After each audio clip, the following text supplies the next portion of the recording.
पछि क्यान्टोनमेन्टको भौतिक पूर्वाधार र योद्धाहरूको रासन पानीको निम्ति भनेर राज्यबाट दिएको रकम र त्यसको अडिट, त्यसको हिसाब किताब, त्यहाँ को थिए, कोले लिए भन्ने सबै रेकर्ड रहेको कुरा म मान्य सदस्यलाई जानकारी गराउन चाहन्छु।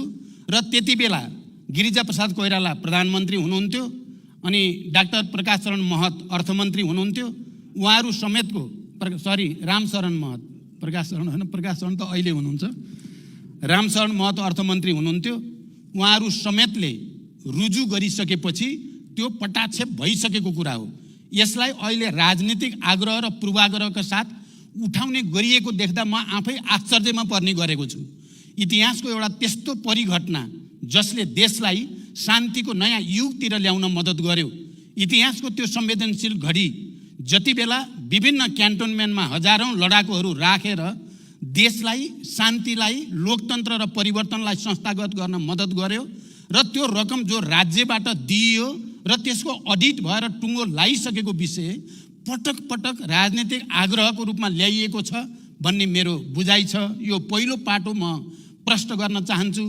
र यदि त्यस्तो केही छ, छानबिन गर्नुपर्छ भने मैले पहिला पनि आफ्नो दलको घोषणापत्रमा 2048 सालदेखिकै सबै घटनाहरूको, सबै उच्च पदस्थ अधिकारीहरूको सम्पत्ति छानबिनको सम्बन्धमा या विभिन्न समयमा उठेका भ्रष्टाचारसँग सम्बन्धित सबै मुद्दाहरूमा छानबिन गर्न म तयार छु। हामी सबै राजनैतिक तहमा एउटा सङ्कल्पको साथ सहमति गरेर जाँदा सबै चिज छानबिन गर्न सकिन्छ। देशमा सुशासनको, भ्रष्टाचारबाट उन्मुक्तिको एउटा नयाँ युग सुरु गर्न सकिन्छ। म फेरि पनि मान्य सदस्यको यो प्रश्नको उत्तर दिँदै के भन्न चाहन्छु भने क्यान्टोनमेन्टको कुरा कपोलकल्पित र पूर्वाग्रही छ भन्ने मेरो दृढ विश्वास छ। फेरि पनि कसैले दिएको उजुरीकै आधारमा छानबिन गरेर दोषी ठहरिए म आफै जेल जान तयार रहेको कुरा पनि म यहाँहरूलाई जानकारी गराउन चाहन्छु। धन्यवाद। त्यसैगरी अर्का प्रश्नकर्ता मान्य श्री दीपक कार्कीज्यूलाई सम्माननीय प्रधानमन्त्रीसँग प्रश्न सोध्न अनुमति दिन्छु।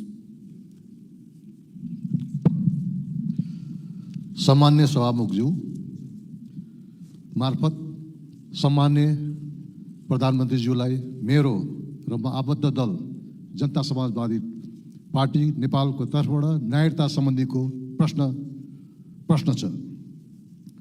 जन्मसिद्ध नागरिकता प्राप्त गरिसकेको नागरिकका सन्तानले कहिले नागरिकता पाउने हुन्? बाउको नागरिकता वंशज छ तर छोराछोरीले जन्मसिद्धका नागरिकता पाएछन्।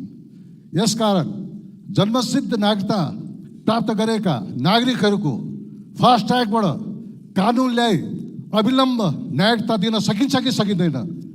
सम्माननीय प्रधानमन्त्रीज्यू, यसअघिको सार्वजनिक सदनले दुई पटक नागरिकता विधेयक पारित गरी तत्कालीन सम्माननीय राष्ट्रपतिका पठाउँदा प्रमाणित नभई उक्त विधेयक अड्किएको छ। वर्तमान सम्माननीय राष्ट्रपतिज्यूले त्यो नागरिकता विधेयक प्रमाणित गर्नुहुन्छ कि गर्नुहुन्न? उक्त नागरिकता विधेयकप्रति सम्माननीय प्रधानमन्त्रीज्यूको के धारणा छ? र सम्माननीय प्रधानमन्त्रीज्यूले प्रधानमन्त्री भइसकेपछि 6 महिनाभित्र नागरिकता समस्या समाधान गर्छु भन्नुभएको थियो। आज 5 महिना बितिसक्यो। सम्माननीय प्रधानमन्त्रीज्यूलाई 1 महिनाको अवधि छ। यसभित्र नागरिकता संविधान समस्याको समाधान होस् भन्न आम नागरिकको चाहना छ। धन्यवाद। अब सम्मानीय प्रधानमन्त्री श्री पुष्पकमल दाहाल प्रचण्डलाई उक्त प्रश्नको जवाफ दिन अनुमति दिन्छु। सभामुख महोदय, नागरिकता सम्बन्धी विषयको संवेदनशीलता बारे हामी सबै विज्ञ नै छौँ र योभन्दा अगाडिको सदनबाट, प्रतिनिधि सभाबाट र राष्ट्रिय सभाबाट समेत जन्मसिद्ध बाउ आमाका छोराछोरीहरूले नागरिकता प्राप्त गर्ने सम्बन्धी विधेयक पारित भएर प्रमाणीकरणका लागि राष्ट्रपति कहाँ गएको कुरा पनि हामी सबैलाई जानकारीमै छ। पहिलो पटक सम्मानित राष्ट्रपति कार्यालयबाट त्यो विधेयकलाई फिर्ता पठाइयो सदनमा, यो कुरा पनि हामी सबैको जानकारीमा छ। र दोस्रो पटक पनि दुवै सदनबाट पारित गरेर प्रमाणीकरणको लागि फेरि राष्ट्रपति कार्यालय पठाइएको तथ्य पनि हामी सबैलाई अवगत नै छ।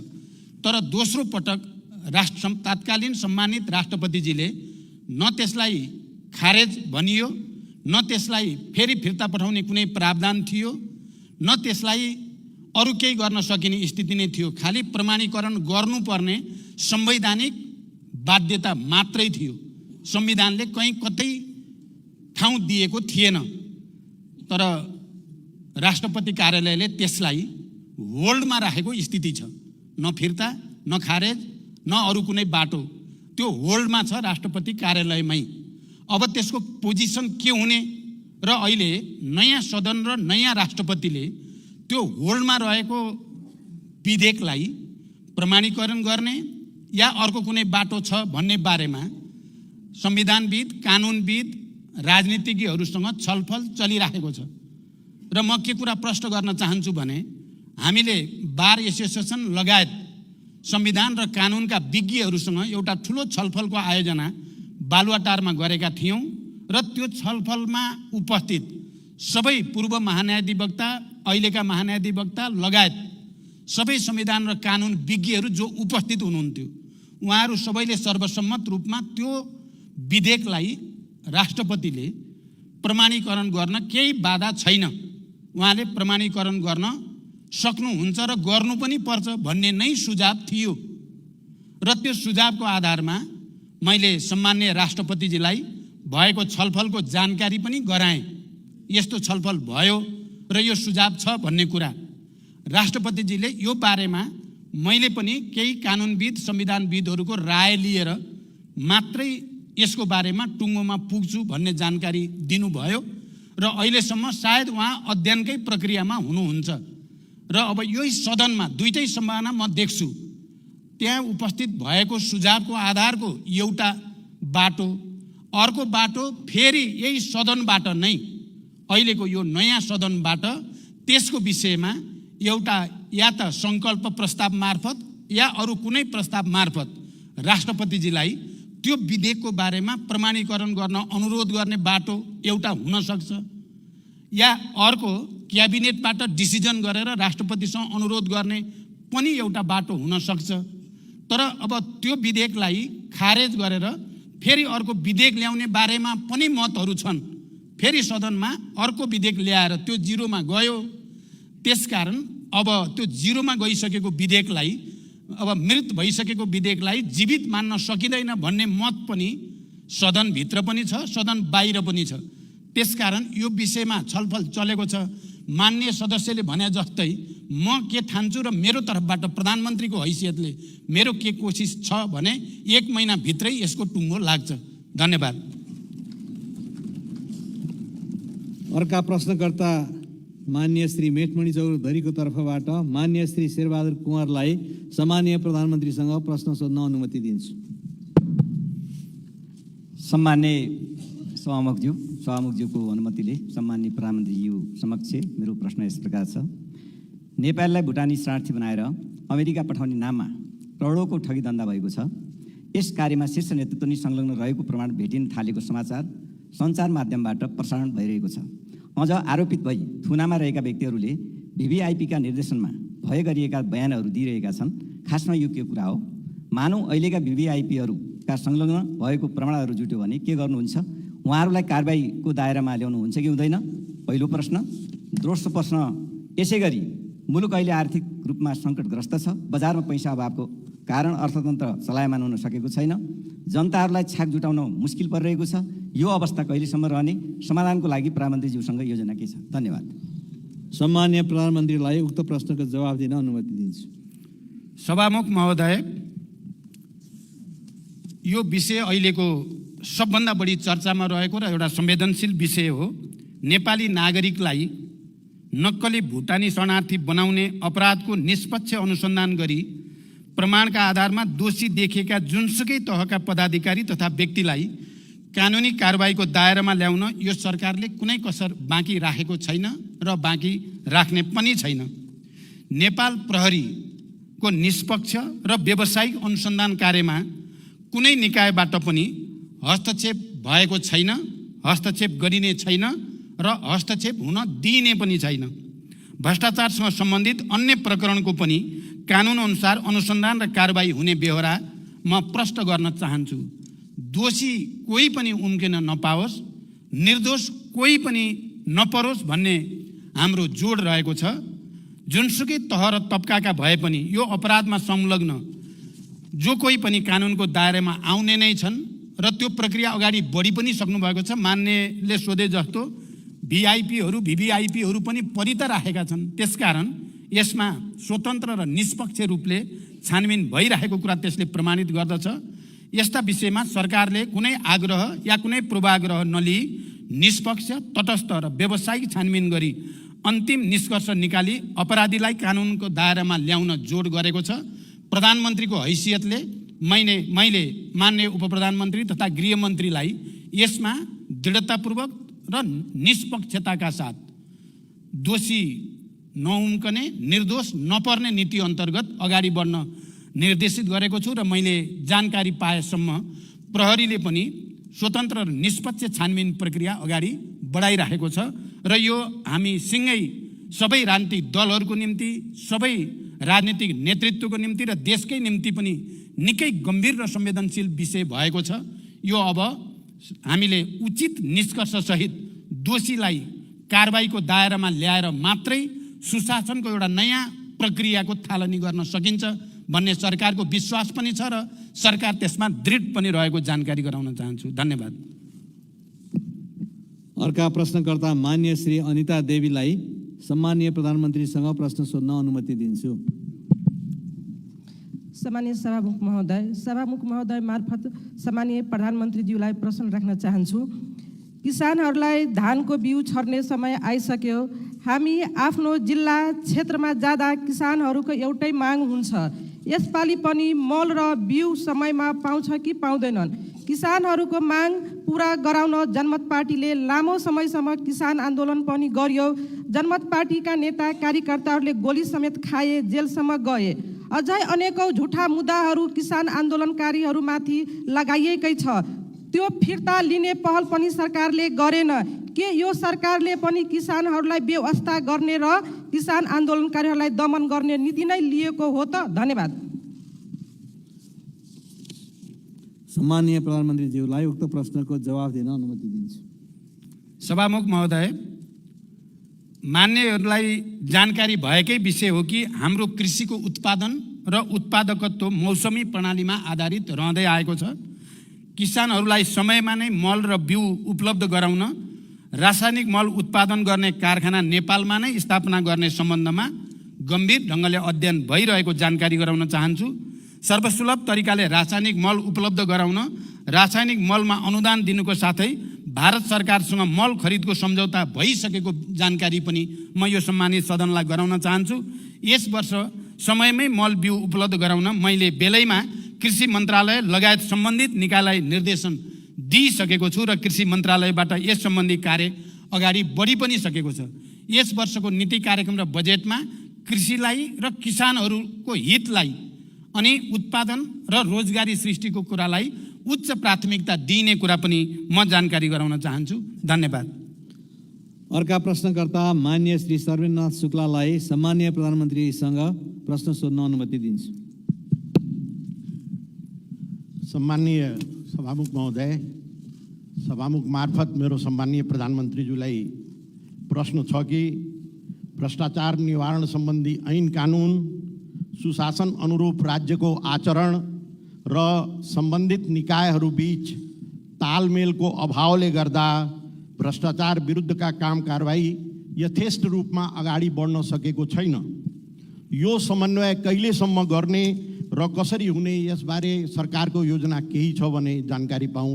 धन्यवाद। सम्मानीय प्रधानमन्त्रीलाई उक्त प्रश्नको जवाफ दिन अनुमति दिन्छु। सभामुख महोदय, भ्रष्टाचारलाई कुनै किसिमबाट पनि छुट दिनु हुँदैन र भ्रष्टाचार विरुद्ध शून्य सहनशीलताको नीतिको प्रभावकारी कार्यान्वयन गरी सबै प्रकारका अनियमितता, विकृति र विसङ्गतिलाई अन्त्य गर्ने दृढ इच्छा शक्तिको साथ सरकार अगाडि बढिरहेको जानकारी म गराउन चाहन्छु। अहिले यहाँ कतिपय सन्दर्भमा के भन्ने र प्रचार गर्ने पनि गरिएको छ भने यो नक्कली भुटानी शरणार्थीको इस्युलाई मात्रै सरकारले ध्यान दिएको छ कि भन्ने किसिमले प्रचार गरिएको छ।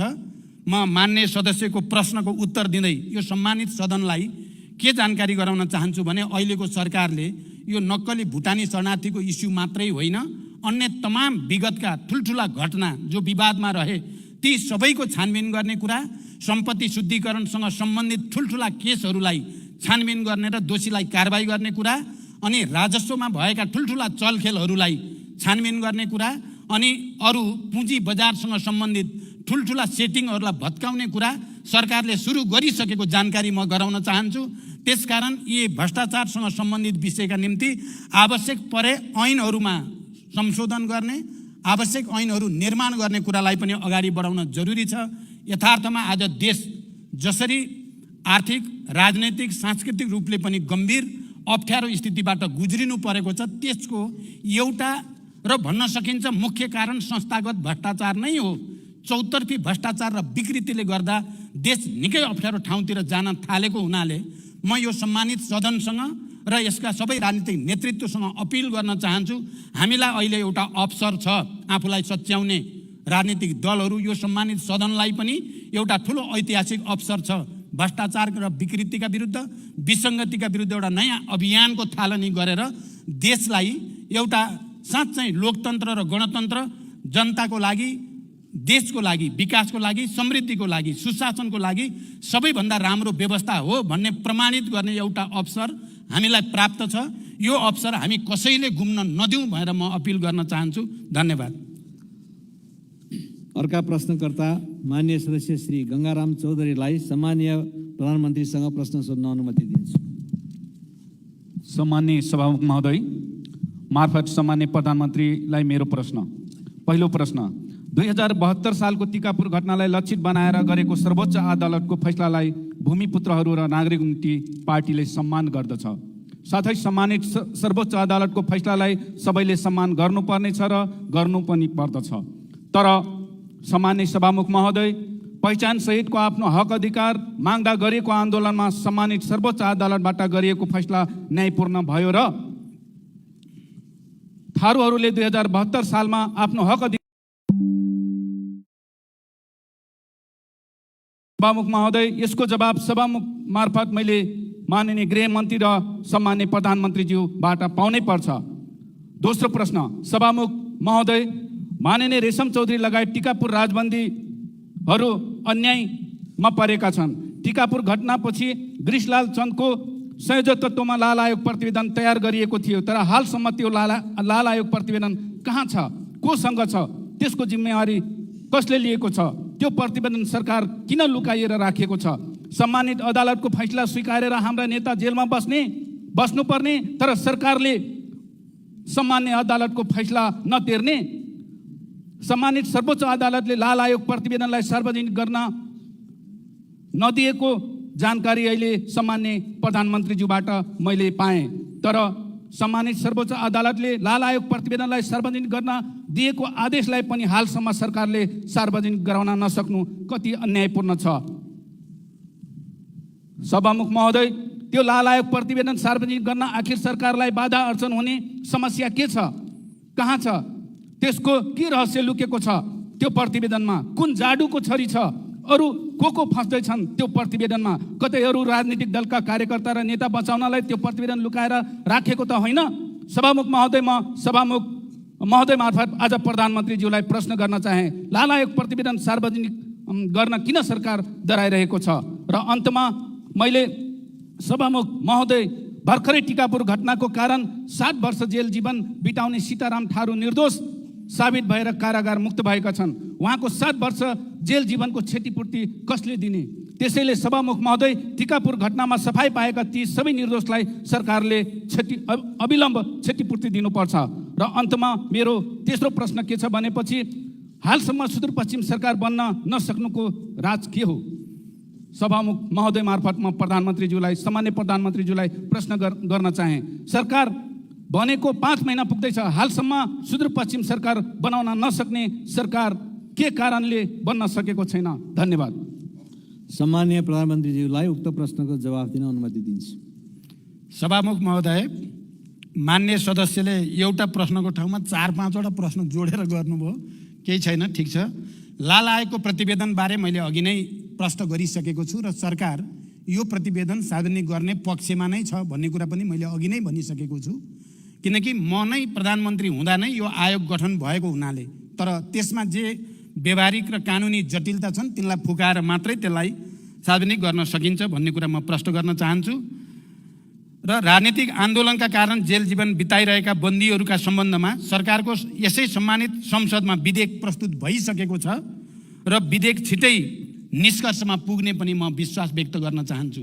खालि थरुहट आन्दोलनसँग सम्बन्धित मात्र होइन, मधेस आन्दोलन लगायत अन्य आन्दोलनसँग सम्बन्धित बन्दीहरूको रिहाईको विषय पनि त्यो विधेयकमा रहेको जानकारी पनि म गराउन चाहन्छु। त्यो विधेयक यसै सदनमा दर्ता भइसकेको छ र हामी छिटै त्यसलाई पारित गर्दैछौँ र त्यो विधेयकको बाटो गरी अनि बन्दी रिहा गर्ने बाटो पनि हामी अगाडि बढ्नेछौँ।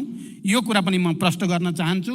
तपाईले रेशमलाल चौधरीको बारेमा जसरी प्रश्नसँग प्रश्न राख्नु भएको छ, म के विश्वास दिलाउन चाहन्छु भने रेशम चौधरीको विषयमा हामीले यस अगाडि पनि अध्यादेश ल्याएर भए नि उहाँलाई छुटाउने प्रयास हामीले गरेकै हो। अदालतबाट जे फैसला भए पनि छिटो फैसला होस् भन्नको निम्ति हामीले सबैतिर कुनै न कुनै रूपमा आवाज उठाएकै हो र अहिले टुङ्गिएको छ। अब यो विषयलाई कसरी समाधान गर्ने विषयमा हामी निकै गम्भीर छौँ र मलाई विश्वास छ यसको छिटै एउटा टुङ्गोमा हामी पुग्नेछौँ। धन्यवाद। अर्का प्रश्नकर्ता मान्य सदस्य श्री प्रेम सुवाललाई सम्माननीय प्रधानमन्त्रीजीसँग प्रश्न सोध्न अनुमति दिन्छु। सभामुख महोदय, सभामुखज्यू मार्फत प्रधानमन्त्रीजीलाई जिज्ञासा राख्न चाहन्छु। प्रधानमन्त्रीजीले नेपाललाई स्विजरल्यान्ड र सिङ्गापुर जस्तै बनाउने भन्नुहुन्थ्यो। ती दुवै देश कस्ता थिए? अहिले नेपाललाई नेपाली नागरिकलाई नक्कली भुटानी शरणार्थी बनाउने देश किन बनाउनु भयो? नक्कली भुटानी शरणार्थी बनाउने नाउँमा राज्य विरुद्धको कसुर, मानव बेचबिखन तथा वसार पसार, सङ्गठित अपराध, सरकारी कागजात छाप तथा दस्तखत कृत्य, सार्वजनिक सम्पत्ति दुरुपयोग, सरकारी गाडीमा भ्रष्टाचारको करोडौँ रुपियाँ वसार पसार, ठगी लगायत काण्ड मचाएका आरोपीहरूलाई के कस्तो कारबाही हुने हो त्यो यहाँले केही अनुमान गर्नुभएको छ? यसमा प्रधानमन्त्री हुनुभएकाहरू सबै जिम्मेवार हुनु पर्दैन र? यति बेलै 3 दलबीच सहमति पनि भयो समिति भागभण्डा लगायतमा। यो नक्कली भुटानी शरणार्थी काण्डका आरोपीहरूलाई उन्मुक्ति दिने तयारी त होइन? महान्यायाधिवक्ताको कार्यालयले तत्कालीन सरकारी ललिता निवासको सरकारी जग्गा व्यक्तिको नाममा दर्ता गर्ने मुद्दालाई दर्तै गर्न लगाएन। के यो नक्कली भुटानी शरणार्थीको मुद्दा पनि महान्यायाधिवक्ताको कार्यालयले फलानालाई छोडिदिनु, फलानालाई मुद्दा दिनु भनेर आदेश दिने हो कि अथवा मुद्दै नलाग्ने हो कि? र महान्यायाधिवक्ताको कार्यालयलाई प्रधानमन्त्रीद्वारा त्यस्तो आदेश जाने हो कि? र साथसाथै खोप विश्वविद्यालय विधेयक पारित नभई ज्ञानमा आधारित अर्थतन्त्र निर्माण कसरी हुन्छ? धन्यवाद। सम्माननीय प्रधानमन्त्रीलाई उक्त प्रश्नको जवाफ दिन अनुमति दिन्छु। सभामुख महोदय, नेपाली नागरिकलाई नक्कली भुटानी शरणार्थी बनाउने सङ्गठित अपराधका सम्बन्धमा मैले यसअघि नै धेरै प्रश्न पारिसकेको छु। सरकार पुरै दृढ छ, कसैप्रति पनि कुनै आग्रह र पूर्वाग्रह राखिने छैन, कुनै पनि अपराधीलाई छुट दिने छैन।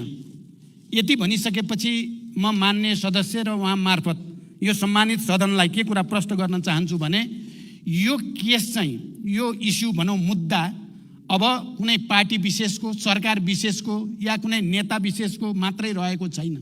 यो आम जनताको विषय भइसकेको छ। यो विषय राष्ट्रिय मात्रै होइन, यो अन्तर्राष्ट्रिय विषय पनि भइसकेको छ। सबै अन्तर्राष्ट्रिय सङ्घ संस्थाहरूले पनि बडो गम्भीर रूपले यो विषय हेरिसकेको अवस्था पनि छ।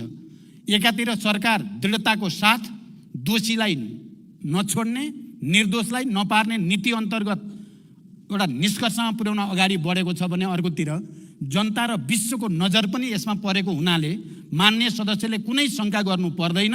यसको तात्विक निष्कर्षमा पुर्याउन सरकार दृढ रहेको छ। गुणस्तरीय शिक्षा प्रदान गरी शिक्षालाई रोजगारीमूलक र जीवन उपयोगी बनाउने नीति सरकारले लिएको छ। गुणस्तरीय शिक्षा प्रदान गर्न खोप विश्वविद्यालय लगायत अन्य विश्वविद्यालयहरू माग र आवश्यकताका आधारमा कानुन बनाउँदै सञ्चालनमा लैजाने जानकारी पनि म गराउन चाहन्छु। मैले खोप विश्वविद्यालय आफैले पनि गएर त्यसको अध्ययन अनुगमन गरेको छु। मेरो रुचि छ त्यसमा, त्यसकारण यसलाई अगाडि बढाउने कुरामा म मान्य सदस्यलाई विश्वास दिलाउन चाहन्छु। धन्यवाद। अर्का प्रश्नकर्ता मान्य सदस्य श्री चित्रबहादुर केसीलाई सम्माननीय प्रधानमन्त्रीसँग प्रश्न सोध्ने अनुमति दिन्छु।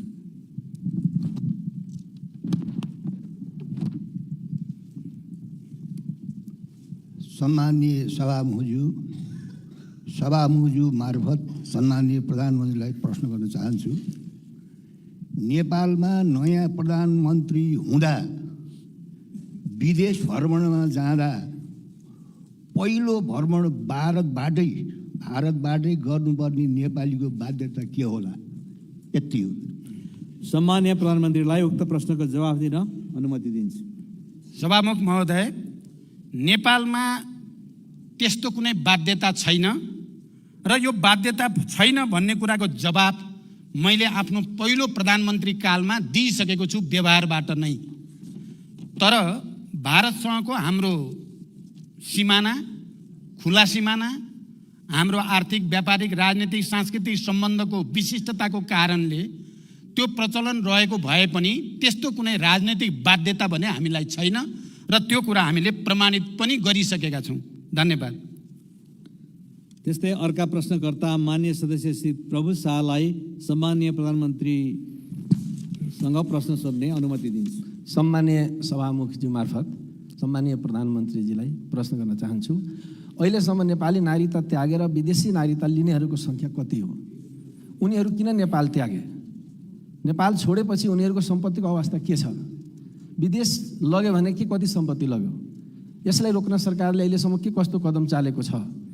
विदेशमा नेपालीहरूले लुकाएर राखेको ब्ल्याक मनी कति हो र त्यसको छानबिन र फिर्ता ल्याउन सरकारले के गरिरहेको छ? आज नेपालमा किन नेपालीहरू भविष्य देख्न छोड्यो? त्यससँगै अर्को प्रश्न, गौर हत्याकाण्डको छानबिन के भइरहेको छ? अपराधीलाई कानुनको दायरामा ल्याउँछ कि ल्याउँदैन? पीडितहरूले न्याय पाउँछ कि पाउँदैन? धन्यवाद। सम्माननीय प्रधानमन्त्रीलाई उक्त प्रश्नको जवाफ दिन अनुमति दिन्छु। सभामुख महोदय, नेपाली नागरिकता त्यागी विदेशमा बसोबास गर्दै आएका नागरिकको गृह मन्त्रालयबाट तथ्याङ्क सङ्कलनको कार्य भइरहेको जानकारी म गराउन चाहन्छु। नेपाली नागरिकले नेपालमा रहेको सम्पत्ति बेचबिखन गरी विदेशमा लैजान नपाउने कानुनी व्यवस्था रहेको कुरा हामी सबैलाई थाहा नै छ। विद्यार्थी र पर्यटक भिसामा जाने व्यक्तिहरूले लगेको विदेशी मुद्राको तथ्याङ्क नेपाल राष्ट्र ब्याङ्कले समय समयमा प्रकाशन गरेकै छ। जहाँसम्म गौर हत्याकाण्डको कुरा मान्य सदस्यले उठाउनु भयो, म चाहिँ के पक्षमा छु भने विगतका ती सबै विभत्स र भयानक हत्याकाण्डहरूको नयाँ चिराबाट छानबिन हुनुपर्दछ। चाहे त्यो गौरको केस होस्, चाहे त्यो भयानक दरबार हत्याकाण्ड, नेपालको इतिहासकै सबभन्दा विभत्स हत्याकाण्डको पनि नयाँ चिराबाट छानबिन हुनुपर्दछ। अहिले जे जसरी फेरि ती कुरालाई बिर्साउने कोसिस भइराखेको छ, त्यसलाई हामीले गम्भीर रूपमा लिनुपर्दछ भन्ने म ठान्छु। मदन आश्रितको बारेमा पनि नयाँ चिराबाट छानबिन हुनुपर्दछ भन्ने म ठान्दछु। तर यसको निम्ति हामी सबैले गम्भीर रूपले विचार विमर्श गरेर उपयुक्त बाटो पहिल्याउनुपर्छ भन्ने मेरो विश्वास छ। धन्यवाद। अर्का प्रश्नकर्ता मान्य सदस्य डाक्टर अमरेश कुमार सिंहलाई सम्माननीय प्रधानमन्त्रीसँग प्रश्न सोध्न अनुमति दिन्छु।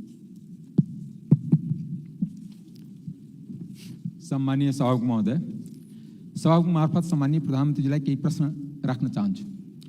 2063 सालपछि ठुला भ्रष्टाचारका काण्डहरू पोखरा विमानस्थल, आयल निगमको जग्गा खरिद, काठमाडौँ निजगत फास्ट्याग, वाइड बडी जहाज खरिद, ओम्नी काण्ड, नेपाल ट्रस्टको जग्गा लिज प्रक्रिया, एनसेलको कर छुट, बालुवाटारको ललिता निवास जग्गा काण्ड छानबिन कहिलेदेखि सुरु हुन्छ? साथै आम नेपाली नागरिकले राजनीति रहित गुणस्तरीय, सहज एवं सुलभ तरिकाले शिक्षा, स्वास्थ्य, न्याय एवं रोजगारी र किसानले समयमै मल, बिउ र उत्पादनको चाहिँ उचित बजार पाउने दिन कहिले आउँछ? र अर्को एउटा प्रश्न छ कि ललितपुर आन्तरिक राजस्व कार्यालयको एउटा कागजात बाहिर आएछ। नेपालको सबभन्दा महँगो शुल्क लिने उलेन्स स्कुलको आयकर माफ गरिएको छ र जहाँ बुढानीकण्ठमा नेपाली विद्यार्थी, गरिब विद्यार्थी छात्रवृत्तिमा पढ्छ त्यहाँ आयकर लिने गरिन्छ। यस्तो परम्परा कहिलेसम्म रहन्छ? धन्यवाद। सम्माननीय प्रधानमन्त्रीलाई उक्त प्रश्नको जवाफ दिन अनुमति दिन्छु। मान्य सदस्यज्यूले उठाउनु भएको यो प्रश्नका उत्तरहरू मैले अघिल्ला उत्तरहरूमा दिइसकेको छु।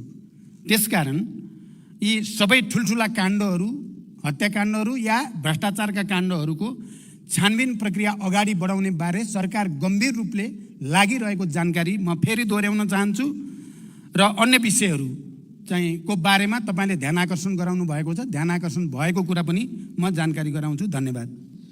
अर्का प्रश्नकर्ता माननीय सदस्य श्री योगेन्द्र मण्डललाई सम्माननीय प्रधानमन्त्रीसँग प्रश्न सोध्न अनुमति दिन्छु।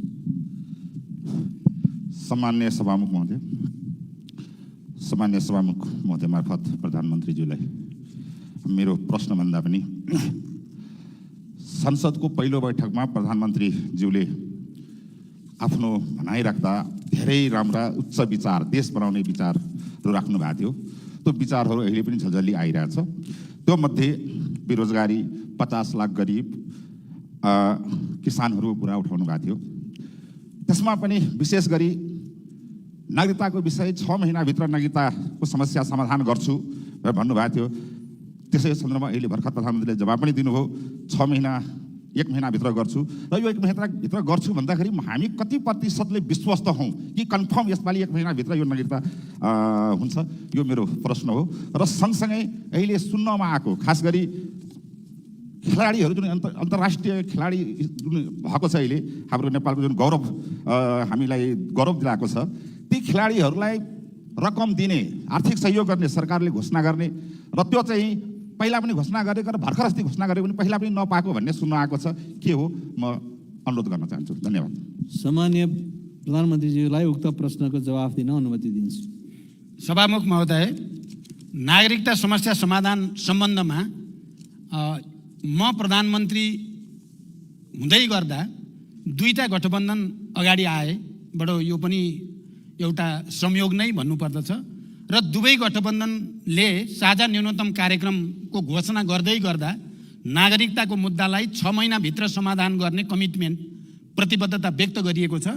यहाँ अघि मान्य सदस्यले 6 महिनामध्ये 5 महिना बित्यो, अब कति लाग्छ भनेर सोधेको सन्दर्भमा मैले केही व्याख्यासहित अब 1 महिनाभित्र यसलाई टुङ्ग्याउन सकिन्छ भनेर मैले विश्वास दिलाएको छु। तपाईँले प्रतिशतमा सोध्नुभयो, 1 महिनाभित्र मेरो विचारमा 100% नै यो समस्या समाधान गर्नुपर्छ, गर्न सकिन्छ।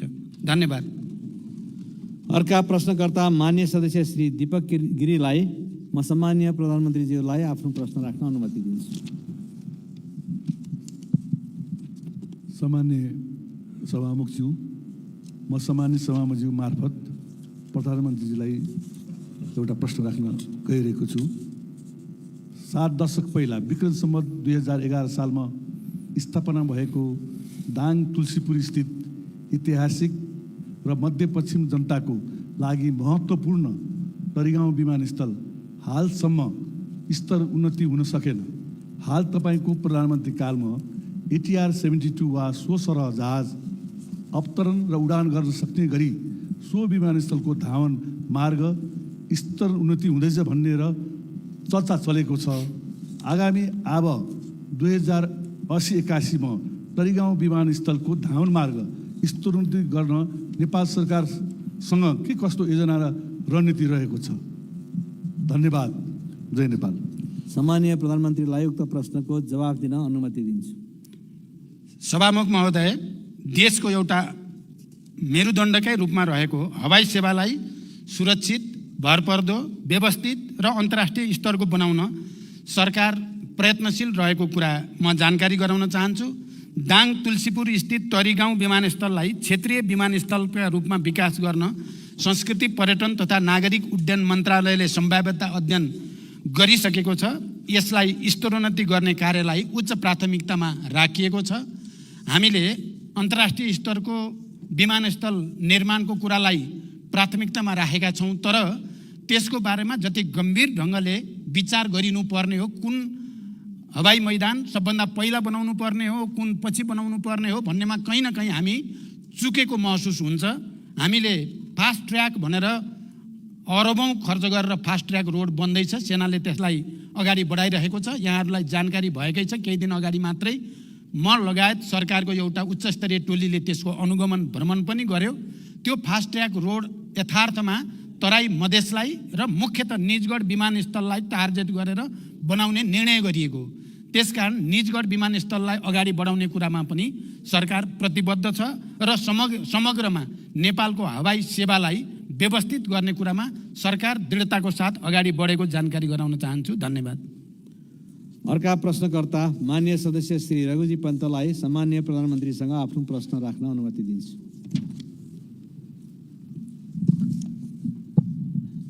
सभामुख महोदय, सबभन्दा पहिला त म सभामुख महोदयलाई धन्यवाद दिन चाहन्छु। प्रत्येक महिनाको पहिलो हप्ता प्रधानमन्त्रीसँग प्रत्यक्ष प्रश्न सोध्न पाइने हाम्रो नियमावलीको दफा 56 को 1 मा उल्लेख भए पनि 5 महिनापछि आज यो सुदिन आएको छ। यसको लागि सभामुखज्यूको पहल गर्दैलाई धन्यवाद, प्रधानमन्त्रीज्यूलाई पनि धन्यवाद। प्रधानमन्त्रीज्यूलाई हेर्न त बडा विशेष समय पनि बोल्नु पर्यो, आकस्मिक समयमा पनि बोल्नु पर्यो।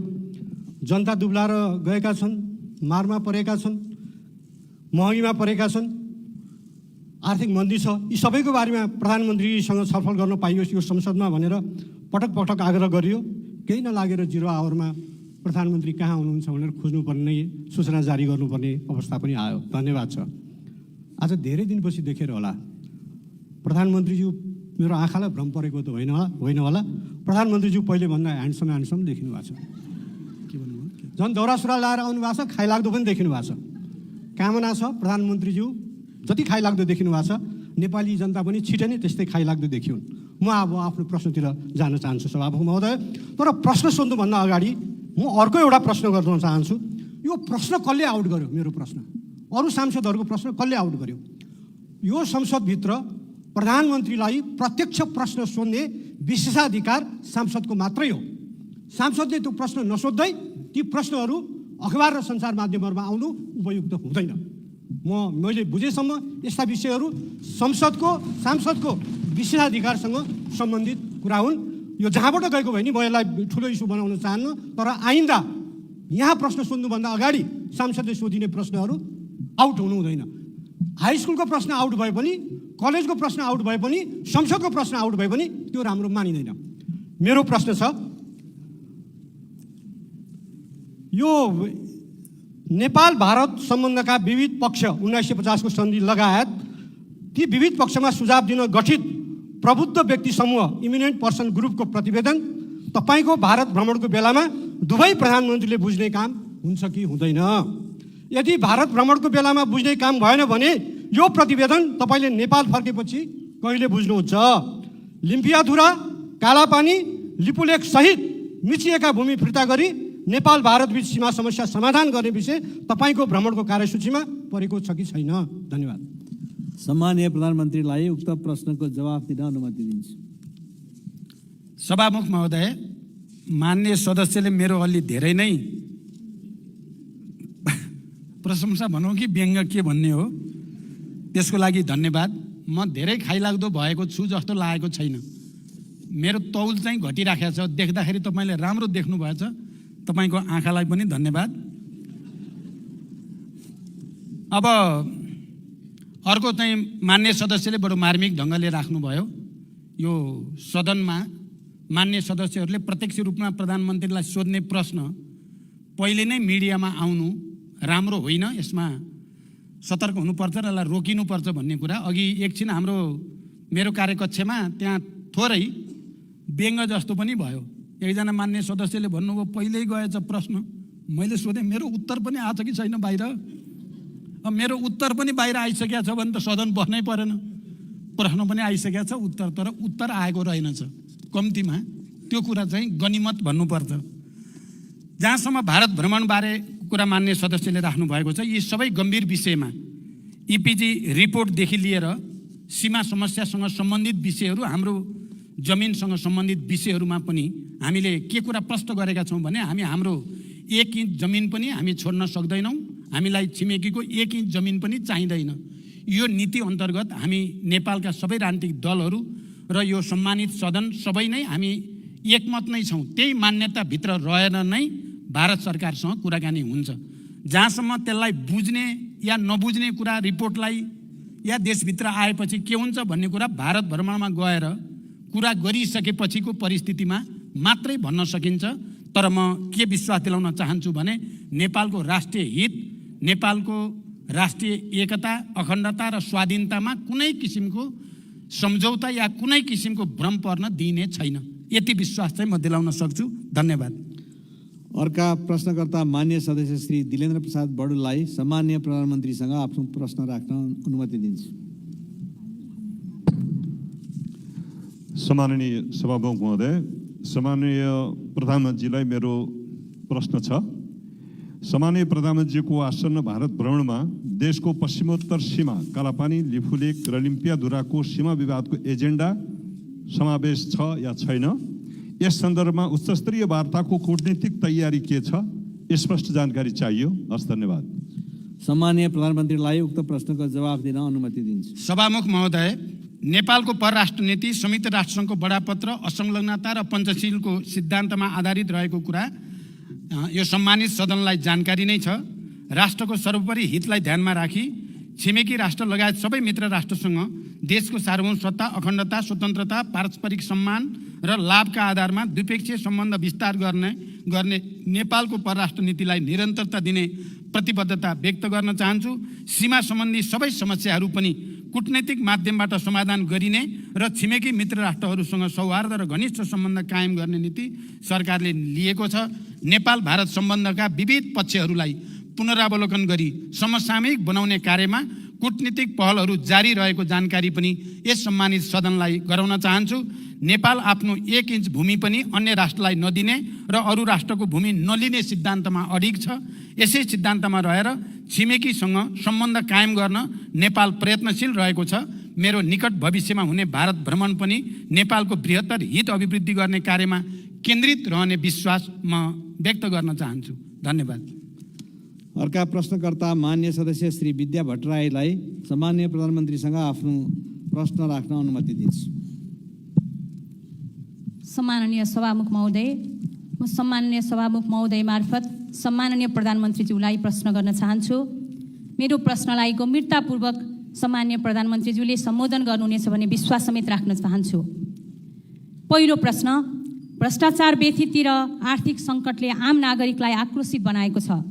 चर्चित काण्डका रूपमा हिजो चर्चामा आएका व्हाइट बडी, एनसेल, क्यान्टोनमेन्टमा भएको भ्रष्टाचार, ललिता निवास लगायतका काण्डहरूको फाइल कहिले खुल्छ? सम्माननीय प्रधानमन्त्रीज्यू, मेरो अर्को प्रश्न रहेको छ। नक्कली भुटानी शरणार्थी प्रकरणमा अभियुक्त पहिचान गरी कारबाहीको प्रक्रिया अगाडि बढ्दा आम नागरिकमा उत्साह पैदा भएको छ, तर संशय पनि छ स्टन्ट र सस्तो लोकप्रियताका लागि मात्र हो कि? यदि होइन भने अनुसन्धानको निष्पक्षता र पारदर्शिता कसरी रहन्छ भन्ने आम नागरिकको जिज्ञासामा सम्मानित सदनलाई सम्माननीय प्रधानमन्त्रीज्यूले कसरी विश्वस्त बनाउन सक्नुहुन्छ? धन्यवाद। सम्माननीय प्रधानमन्त्रीलाई उक्त प्रश्नको जवाफ दिन अनुमति दिन्छु। सभामुख महोदय, भ्रष्टाचारसँग सम्बन्धित सबै प्रकरणको कानुन अनुसार अनुसन्धान र कारबाही हुने बेहोरा मैले अघिल्ला प्रश्नहरूका सन्दर्भमा पनि विस्तृत रूपमा र दृढताका साथ अगाडि राखिसकेको छु। सङ्गठित अपराध र भ्रष्टाचारलाई कुनै हालतमा छुट दिने छैन र भ्रष्टाचार विरुद्ध शून्य सहनशीलताको नीतिको प्रभावकारी कार्यान्वयन गर्ने व्यवस्था मिलाउन सरकार दृढ छ। सबै प्रकारका अनियमितता र भ्रष्टाचारजन्य कार्यहरूको अधिकार प्राप्त निकायहरूबाट छानबिन गरी टुङ्गोमा पुर्याउन र यस्ता सवालमा निर्ममतापूर्वक कारबाही गर्न यो सरकार प्रतिबद्ध रहेको कुरा पनि म फेरि दोहोऱ्याउन चाहन्छु।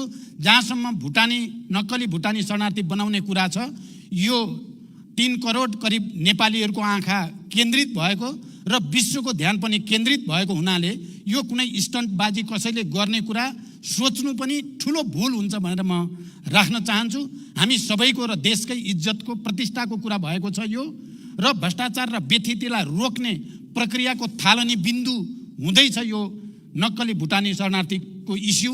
त्यसकारण यसमा कुनै आशंका नगर्न र अहिले प्रहरीले जुन किसिमले गृह मन्त्रालय र प्रहरीले अनुसन्धान प्रक्रियालाई अगाडि बढाएको छ, त्यहाँ कुनै दबाब, कुनै हस्तक्षेप छैन। स्वतन्त्र ढङ्गले त्यो अगाडि बढेको विश्वास पनि म व्यक्त गर्न चाहन्छु र यो विषयमा मैले पर्याप्त व्याख्या गरिसकेको जानकारी सहित धन्यवाद।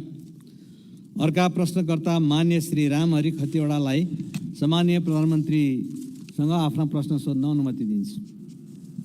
सभामुख महोदय, हामीले यो कार्यक्रम नियावली अनुसार सुरुवात गऱ्यौँ। यसका लागि फेरि पनि म सभामुख र प्रधानमन्त्रीलाई नै धन्यवाद दिन चाहन्छु। मेरो प्रश्न छ, प्रधानमन्त्रीज्यू, प्रधानमन्त्री भएको 5 महिनाभन्दा बढी समय नागिसक्यो। देश अहिले आर्थिक रूपमा अलि सङ्कटग्रस्त छ भन्ने सूचनाहरू आएका छन्। देशको आर्थिक स्तर उन्नतिका लागि र सुशासनका लागि के योजनाहरू प्रधानमन्त्रीले पेश गर्नुभएको छ? राजनीति स्थिरताका लागि नयाँ कार्यक्रमहरू के छन्? अझ ग्रामीण जनताको जीवन स्तर उकास्न कस्ता कार्यक्रमहरू जनताका बिचमा ल्याइँदैछ? भ्रष्टाचार निर्मूलनमा प्रधानमन्त्रीले प्रतिबद्धता गर्नुभएको छ। मेरो र तेरो भन्ने छुट्याउने प्रचलन हुन्छ हुन्न? र भूकम्प पीडितहरूलाई 72 सालमा गएको भूकम्पले क्षति भएका भूकम्प पीडितहरूलाई पहिलो किस्ताको 50,000 दिएर दोस्रो र तेस्रो किस्ताको घर बनिसकेपछि पनि अहिलेसम्म रकम नगएको 6,119वटा भूकम्प पीडितहरू छन्। उहाँहरूलाई कहिले त्यो रकम जान्छ र थप 1 लाख रुपियाँ दिने भनेर सरकारले निर्णय गरेको थियो, त्यो पनि कहिले जान्छ भनेर अनुरोध गर्न चाहन्छु। र सभामुख महोदय, करिब यो प्रश्न पनि अन्तिम होला। प्रधानमन्त्रीलाई ह्यान्डसम देख्ने चलन पनि यहाँ देखेका छौँ। सधैँ प्रधानमन्त्री आएपछि अलि ह्यान्डसम देख्ने पद्धति पनि कम होला। संसदमा उपस्थित भयो भने अरूले पनि ह्यान्डसम देख्ने, हामीले पनि देख्ने पद्धतिको विकास होस्। एउटा अन्त्यमा प्रश्न छ, देशको संसद अहिले आमरण अनसनमा बस्नु भएको छ। सभामुखलाई विकास निर्माणका कार्यक्रम लिएर यो कुरा सदन र सरकारलाई जानकारी छ कि छैन? धन्यवाद। सम्माननीय प्रधानमन्त्रीलाई उक्त प्रश्नको जवाफ दिन अनुमति दिन्छु। सभामुख महोदय, वर्तमान सरकार गठन भएपछि अर्थतन्त्रमा सुधार ल्याउने कुरालाई उच्च प्राथमिकतामा राखेको छ र त्यसको निम्ति विभिन्न उपाय र कदमहरू चालिएको छ। मौद्रिक नीति र वित्तीय नीतिको बीचमा सामञ्जस्यता ल्याउनको लागि राष्ट्र ब्याङ्क र अर्थ मन्त्रालयका बीचमा लगातार छलफल बहस गर्दै सहजीकरण गर्ने प्रक्रिया अगाडि बढेको छ। यी सबै सचेत र इमान्दार पहलकै कारण अहिले विप्रेषण र विदेशी मुद्रा सञ्चितमा उल्लेख्य सुधार भएको छ। साथै राहदानी, श्रम स्वीकृति, राष्ट्रिय परिचय पत्र लगायतका सार्वजनिक सेवा प्रवाहमा जनताले अनुभूत गर्ने गरी सुधार भएको छ। विकास निर्माण तथा सार्वजनिक सेवा प्रवाहको अनुगमनलाई थप सशक्त बनाइएको छ। राज्यप्रति जनताको विश्वास बढ्दै गएको छ। मुलुकमा सुशासन कायम गर्ने सम्बन्धमा सरकार स्पष्ट मार्गदर्शनका साथ अगाडि बढेको कुराले आम नागरिकमा राज्य र सरकारप्रतिको भरोसा बिस्तारै बढ्न थालेको छ। भ्रष्टाचार नियन्त्रणमा शून्य सहनशीलताको नीतिलाई अवलम्बन गर्दै कुनै पनि विषयमा सम्झौता नगर्ने र परिणाममा देखिने गरी कार्यान्वयन गर्न सरकार दृढ सङ्कल्पित छ। फौजदारी र सङ्गठित अपराधको जालो तोड्नका लागि गृह मन्त्रालयलाई स्पष्ट निर्देशनसहित अगाडि बढाइएको छ। भूकम्प पीडितको बाँकी किस्ता 2080 असार मसान्तसम्म भुक्तानी गराइने जानकारी पनि म गराउन चाहन्छु। यति भनिसकेपछि म अन्तिममा, हुन त 2064मा विस्तृत शान्ति सम्झौता भएर देश सङ्घीय लोकतान्त्रिक गणतन्त्रमा प्रवेश गरेपछि हामी आर्थिक, सामाजिक, सांस्कृतिक, शिक्षा, स्वास्थ्यको दृष्टिकोणले हामी कहाँ आइपुगेका छौँ भन्ने कुराको संक्षिप्त केही तथ्याङ्क राखेर म बिदा हुन चाहन्छु। 64 र अहिले 79 को तुलना गर्दा यो नेपाल सरकारकै तथ्याङ्क विभागको सूचना हो। म शिक्षाको क्षेत्रमा के प्रगति भयो, कहाँ समस्या छ? 2064 सालमा प्राइमरी स्कुलहरूको सङ्ख्या 30,924 थियो, अहिले त्यो बढेर 35,187 भएको छ। माध्यमिक तहका विद्यालयहरूको सङ्ख्या 10,636 थियो, त्यो अहिले बढेर 17,183 भएको छ। सेकेन्ड्री स्कुलहरूको उच्च माध्यमिकको 6,516 थियो 64मा, त्यो अहिले 10,984 भएको छ। अनि विद्यालयमा भर्ना हुनेको दर 64मा 95% थियो, अहिले 97% पुगेको छ। त्यस्तै साक्षरता प्रतिशत 64मा 61% थियो, अहिले त्यो बढेर 76% 76 भएको छ। स्वास्थ्यको क्षेत्रमा हस्पिटलको सङ्ख्या 2064मा 102 हस्पिटल थिए, अहिले 201 हस्पिटल छन्। डाक्टरहरूको सङ्ख्या 2064मा 1627 थिए, अहिले 30,133 डाक्टर भएका छन् र यो आफैमा एउटा ठुलो चुनौती भएको छ हाम्रो स्वास्थ्य क्षेत्रको निम्ति। अनि यो सरदर आयु 64मा 64 वर्ष नै थियो नेपालीको सरदर आयु, अहिले त्यो बढेर 72 वर्ष भएको छ।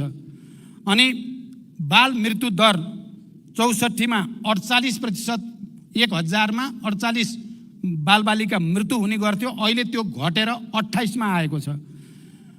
5 वर्षभन्दा मुनिका बालबालिका मर्ने दर 64मा 61 थियो, अहिले त्यो घटेर 33मा आएको छ। उल्लेख्य सुधार यसबाट देख्न सकिन्छ।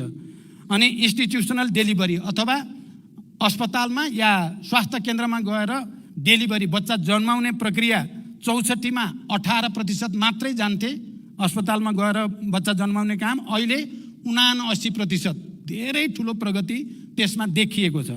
त्यस्तै आर्थिक क्षेत्रमा पर क्यापिटा इन्कम चाहिँ पहिला 37,000 जिडिपी थियो, अहिले 1,82,000 पुगेको छ। रेमिटेन्स 64मा 17% थियो, अहिले 20% भएको छ। अनि माल निर्यात गर्ने 64मा 13 थियो, अहिले घटेको छ, त्यो 7%मा घटेको छ। इम्पोर्ट 33% थियो, अहिले 43%मा बढेको छ। अनि कृषि मत्स्य पालन र चाहिँ फरेस्ट्रीमा 64मा 32 थियो, अहिले 25मा आएको छ।